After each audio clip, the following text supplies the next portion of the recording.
Varicose వ్యాధితో బాధపడుతున్నారంట. తక్కువ ఖర్చుతో ట్రీట్మెంట్ కావాలి అనుకుంటే ఎవిస్ హాస్పిటల్ని సంప్రదించండి. అమ్మ నమస్తే. అమ్మా నమస్తే జయలక్ష్మి. అమ్మా, మంచం మీద కూర్చొని ఫుడ్ తీసుకోవటం అంటే ఆహారం తీసుకోవటం, చదువుకోవటం, పడుకోవటంతో పాటు అన్ని కార్యక్రమాలు మంచాల మీదే జరిగిపోతున్నాయి. పిల్లలు అలానే ఉన్నారు, పెద్దవారు అలానే ఉన్నారు. ఇది అసలు ఎంతవరకు కరెక్టు? దీనివల్ల ఏమైనా సమస్యలు రావటానికి అవకాశాలు ఉన్నాయా? నాకు తెలిసి ఒక విషయం చెప్తానమ్మా, మీరు చెప్పే ముందు. బాలింతలే మంచాల మీద కూర్చుంటారని నేను విన్నాను. అది ఎంతవరకు కరెక్ట్? బాలింతలే కాదమ్మా, రోగులు కూడా మంచం మీదే ఉంటారు. ఎవరన్నా లేవలేని పరిస్థితిలో ఉంటే మంచాన పడ్డాడు అంటారు. అవును. మంచాన పడ్డాడంటే ఏమిటి అర్థం? మంచానికి అంకితం. లేస్తాడో లేదో డౌట్ఫుల్. అంతే. చాలా రేర్ కేసుల్లో మంచాన పడ్డవాళ్ళు లేవడం జరుగుతుంది. మరి మంచాన పడ్డాడు అంటే మంచం అంటే ఏమిటి? ఇప్పుడు అర్థమైంది. మీరు అన్నట్టు బాలింతలు లేవకూడదు గనక వాళ్ళ శారీరక స్థితి అట్లాంటిది. లేచారంటే అనేక రకాల సమస్యలు వస్తాయి గనక వాళ్ళకి. మరి అప్పుడు అన్ని పనులు మంచం మీద చేస్తారు గనక వాళ్ళ నా 10 రోజులు అయిన తర్వాత ఎంత పెద్ద స్నానం చేయిస్తారు వాళ్ళకి? బాలింత స్నానం వాళ్ళకి చేయించడం ఏమిటి? ఆ మంచాలు తీసి బయట పారేయడం ఏమిటి? ఆ పురుడని చెప్పి దాన్ని దూరంగా ఉంచడం ఏమిటి? ఆ గదులన్నీ కడగడం ఏమిటి? ఇవన్నీ చేస్తారు. అంటే మంచం మీద పడుకోవడం తప్ప ఇంకేమన్నా పనులు చేస్తే అది ఆ పని చేయాలి వాటిని అంచాలి. ఇది అయితే మీరు అన్నట్టు ఈ రోజుల్లో చాలామంది మంచం మీద కూర్చుని చాలా పనులు చేస్తున్నారు. పూర్వకాలం కూడా ఆరు బయట మంచాలు వేసుకుని సాయంకాలం అయ్యేటప్పటికి ఉండడం అలవాటు ఉండేది. మంచాలు వేసుకుని ఆరు బయట పడుకోవడం. అది ధనవంతులైనా కాకపోయినా పల్లెల్లో అందరికీ ఆరుబయలు అనేది ఒకటి ఉండేది. అంత ఉండడానికి ఇల్లు ఇంతే ఉన్నా ఆరుబయట అయితే ఉండేది కాస్త చోటు, చిన్న గుడిసున్నా అక్కడ మంచం వేసుకుని కూర్చోవడాలు, పిల్లలు దాని మీద కూర్చుని అన్నాలు తింటూ ఉండడాలు, పెద్దవాళ్ళు వచ్చి వాళ్ళని బయట కూర్చోబెట్టి నోట్లో అన్నాలు పెట్టడాలు జరుగుతూ ఉండేవి. అవి చూసినప్పుడల్లా పెద్దవాళ్ళు ఏం చెప్పేవాళ్ళు అంటే, మంచం మీద కూర్చుని తింటే దెయ్యాలు వస్తాయి అని. అంటే అది భయపెట్టడానికి. దెయ్యం వస్తుంది అంటే భయపడతారు కదా పిల్లలు. అది తర్వాత దెయ్యం పట్టిన వాళ్ళు మాత్రమే మంచం మీద కూర్చొని తింటారు. అలా ఎవరైనా పంతం పట్టారంటే, మా చిన్నతనంలో మేము విన్నది, ఎవరైనా నేను మంచం మీద కూర్చుని అన్నం తింటాను, మంచం మీద కూర్చుని అన్నం తింటాను ఎవరైనా అన్నారంటే డెఫినెట్లీ వాళ్ళకి ఏదో దెయ్యం పట్టింది. అది కూడా సంప్రదాయబద్ధమైన కుటుంబంలో చచ్చిపోయిన వాళ్ళు కాదు, ఎవరో దూరంగా. అట్లా ఇవన్నీ ఎంత నిజమో మనం చెప్పలేము. అంటే ఒక విశ్వాసాలు అట్లా చెప్పాం. కానీ ఆలోచించండి, మామూలుగా ఆలోచించినట్టయితే పూర్వకాలంలో ఇప్పుడు మీరు అన్నట్లుగా సాయంత్రం పూట మంచాల మీద కూర్చుని పిల్లలకి ఆహారం తీసుకునే వాళ్ళు అంటున్నారు కదా. తప్పు అలా పెట్టడం ఎక్కడన్నా ఏ గుడిసెల దగ్గర జరిగేది. అది చూసి ఎవరన్నా అంటే వాళ్ళకి సరైన వాళ్ళు కాదు, సరైన పద్ధతిలో పెరగట్లేదు అనేవారు. అట్లాంటి వాళ్ళు కూడా ఆరు బయట అలా మంచాలు ఉంటే కూడా ఏ చంటి పిల్లలకు ఏడాది అని అర్థం ఉన్న పిల్లలకి తప్ప అంత దాటాక పెట్టేవాళ్ళు కాదు. దాన్ని చూసే సంప్రదాయ కుటుంబాల వాళ్ళు తప్పు పెట్టేవాళ్ళు. సరేనమ్మా. అది ఏడాది అంతే, అంతకన్నా ఎత్తుకుని పెట్టే వయసు అంతే, ఉయ్యాల్లో కూర్చోబెట్టి పెట్టే వయసు అంతకు మించి కాదు. దానికే తప్పు పట్టేవారు సంప్రదాయ కుటుంబాల్లో వాళ్ళు. అది అట్లాంటిది. ఇంకొక మాట, అసలు బేసిక్ గా ఆలోచించండి. ఒక పాతకాల మాటల పక్కన పెట్టేద్దాం, అసలు పక్కకు పెట్టేద్దాం. వాళ్ళకి ఏముండేదో భోజనశాల ఉండేది. అంటే భోజనశాల అంటే భోజనాలు గది, పూజకో గది ఉండేది, పడకకో గది ఉండేది, స్నానానికో గది ఉండేది. అంతే కదా. ఇప్పటికి కూడా ఈ పేర్లు వాడుతున్నామా లేదా మనం? ఏదో 2 BHK ఏదో అంటూ ఉంటారు. అంటే 2 bedrooms, ఒక హాలు, ఒక కిచెను, ఇవన్నీ. అంటే ఇవన్నీ ఎందుకు ఆ పేర్లు? అనవసరం కదా. ఒక ఇంత నలసదరంగా ఇంత తీసుకుని ఓ మూల అక్కడ స్టవ్ మీద వండుకుని, ఓ మూల ఇంకో పని చేసుకుని, ఇక్కడ కూర్చుని అక్కడే కూర్చుని తిని అక్కడే పడుకుని అక్కడే అన్ని పనులు చేసేస్తే అయిపోయేదానికి ఇంత వివరంగా ఉండాల్సిన పనేమిటి? దాని పేరు పడక గది అంటే పడుకునేది, మంచము అంటే పడుకునేది, కుర్చీ అంటే కూర్చునేది. అంతేనా? అంతే. కూర్చోడానికి పనికొచ్చేది కుర్చీ, పడుకోవడానికి పనికొచ్చేది మంచం. ఎక్కడ పని అక్కడ చేయాలి కానీ ఒక చోట పని ఇంకో చోట చేస్తే ఏం బాగుంటుంది? ఇప్పుడు హాల్లో కూర్చుని మంచం మీద కూర్చొని తిన్నారు, ఇంకో చోట కూడా కూర్చొని తింటే ఏమైపోయా? ప్లీజ్, అంతే కదా. It looks so bad. మాట అనడానికి కూడా రావట్లేదు నాకు. అక్కడ కూర్చొని తింటే మాత్రం ఏమిటిట? అది కూడా వాడు ఒక అడ్వర్టైజ్మెంట్ ఇస్తూ ఉంటాడు కదండి, బ్యూటిఫుల్ బాత్రూమ్ యాక్సెసరీస్ ఇస్తూ బాత్రూమ్ 2 ఈజ్ ఎ రూమ్ అంటాడు. అవును. It's a room. కానీ దేనికి సంబంధించింది అక్కడ? ఇలా చెయ్యాలి అని చెప్పడంలో ఉన్న విశేషం ఏమిటి అంటే, మంచం మీద రాత్రి పడుకుంటాను. డెఫినెట్లీ నువ్వు అన్నం తిన్నావో లేదో తర్వాత పడుకోవడం అయితే జరుగుతుంది కదా. పడుకున్నప్పుడు ఏం జరుగుతుందంటే శరీరంలో నుండి చాలా టాక్సిన్స్ బయటకు వస్తాయి. మ్యాక్సిమం బయటకు వచ్చేటటువంటి కాలం when you sleep. Metabolic activity అత్యధికంగా జరుగుతుంది నిద్రపోయేటప్పుడు. నిద్రపోతే చెమట ఎక్కువ పడుతుంది. మీరు గమనించారా? ఏమిటి అది చెమట పట్టడానికి కారణం ఏమిటి? లోపల బాహ్యమైనటువంటి పనులన్నీ, బయట నుంచి చేసే పనులన్నీ మానేసేటప్పటికీ ఇక్కడ లోపల క్లెన్జింగ్ ప్రాసెస్ జరుగుతుంది, ఓవర్హాలింగ్ జరుగుతుంది. ఈ ఓవర్హాలింగ్ జరిగేటప్పుడు అక్కర్లేని చెత్త అంతా బయటకు వస్తూ ఉంటుంది. అలా బయటకు వచ్చేసినటువంటిదంతా చెమట రూపంలో ఉంటే అక్కడ కూర్చుని భోంచేస్తావా నువ్వు? Is it worth to sit and eat there? బాగుండదు కదా. ఆఖరికి బయట పనులు చేసి వస్తే, ఏదన్నా ఎండలో వెళ్ళొస్తేనో, తోట పని చేస్తేనో, ఇంకో పని చేస్తేనో చెమట పడితే, చెమట పట్టిన బట్టలతో భోజనం చేస్తామా? వట్లన్నా మార్చుకుంటాం, లేకపోతే ఫ్యాన్ కింద కూర్చుని చెమట ఆరిన తర్వాత తింటాం. చెమట కారుతూ తినం కదా. ఇట్లా కారుతూ ఉంటే ఇక్కడి నుంచి కారుతున్న చెమట అన్నంలో పడుతూ ఉంటే ఎవరు తినరు కదా, ఇష్టపడరు కదా. లేకపోతే పూర్వకాలం పక్కన ఒకళ్ళు కూర్చుని విసిన కర్రలతో విసురుతూ ఉండేవారు. ఈ రకంగా ఇటువంటి మాలిన్యాలు ఉన్నటువంటి ప్రదేశంలో కూర్చొని తినడం అన్నది సరైనటువంటి పద్ధతి కాదు. అది పోని, అది కూడా కంటికి కనపడదు, దాన్ని కూడా పక్కన పెడదాం. ఎన్ని లేయర్స్లో ఆలోచించాలో చూడమ్మా. అన్నం తింటున్నావు, ఎంత జాగ్రత్తగా తిన్నా ఒక్క మెతుకు పడదా? అవును, ఖచ్చితంగా పడుతుంది. లేదు, పడింది. పడ్డాకి ఈ మెతుకు ఇట్లా తీస్తాం కదా. తీసిన దాని తాలూకు ఇంతో అంత అక్కడ అతుకుని ఉంటుందా, ఉండదా? అందుకే కదా నీళ్లు పోసి శుభ్రం చేస్తాం.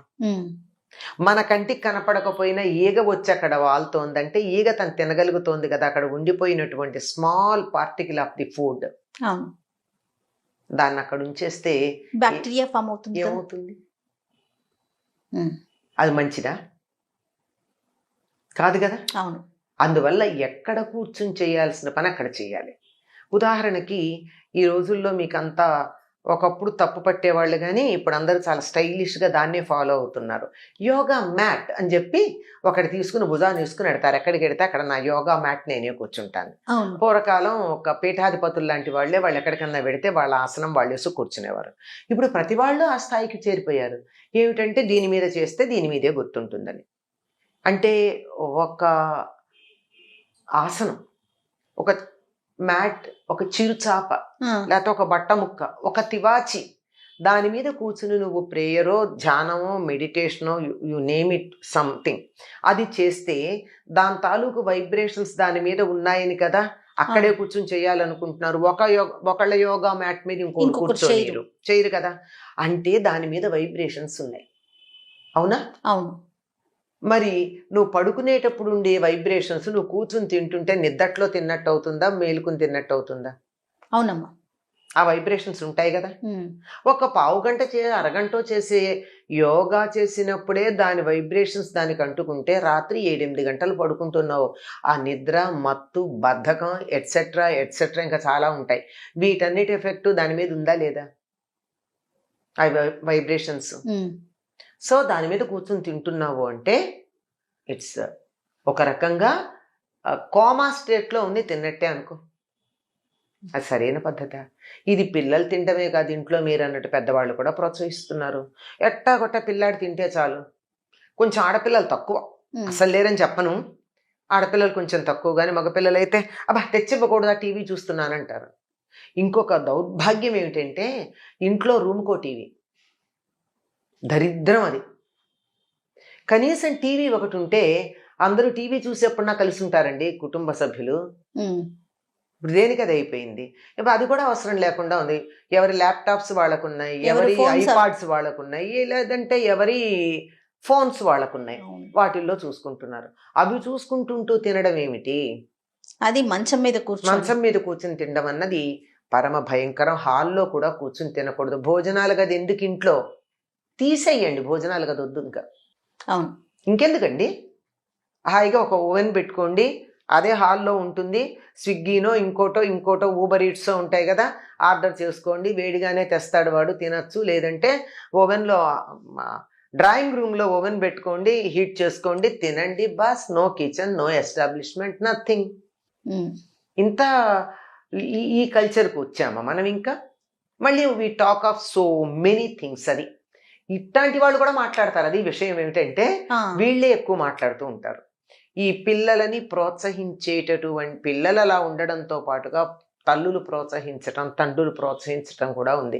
ఎట్లాగొట్లా 4 ముద్దలు తింటే చాలు, వాడి నోట్లోకి లేకపోతే అమ్మాయి నోట్లోకి 4 ముద్దలు ఎడితే చాలు, లేకపోతే సన్నగా ఉండిపోతున్నారు అని.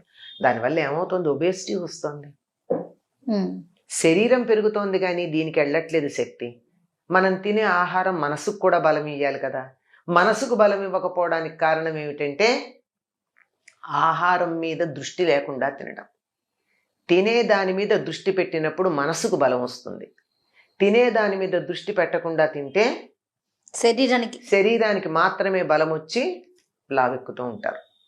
అంచేత లావెక్కాడు, బాగా పుష్టిగా ఉన్నాడు, కానీ తెలివితేటలు లేవండి, చురుకు లేదండి, లెమ్మంటే లేవడండి, కదలమంటే కదలడండి, ఎక్కడ ఉన్నవాడు అక్కడే ఉంటాడండి, రాను రాను లడ్డు అయిపోతాడు. ఎలా మానిపించాలమ్మా మరి? ఎలా అంటే మంచం దగ్గర తినటం అనే అలవాటుని ఎలా అవాయిడ్ చేయాలి? ఇవన్నీ ఇంత చర్చ చేస్తే వినరు గనక పూర్వం దెయ్యాలు పడతాయనో మాట అనేవారు. భయపెట్టే ఇప్పుడు మనం దెయ్యాలని కాదు, కానీ బ్యాక్టీరియా వస్తుంది, ఇన్ఫెక్షన్స్ వస్తాయి.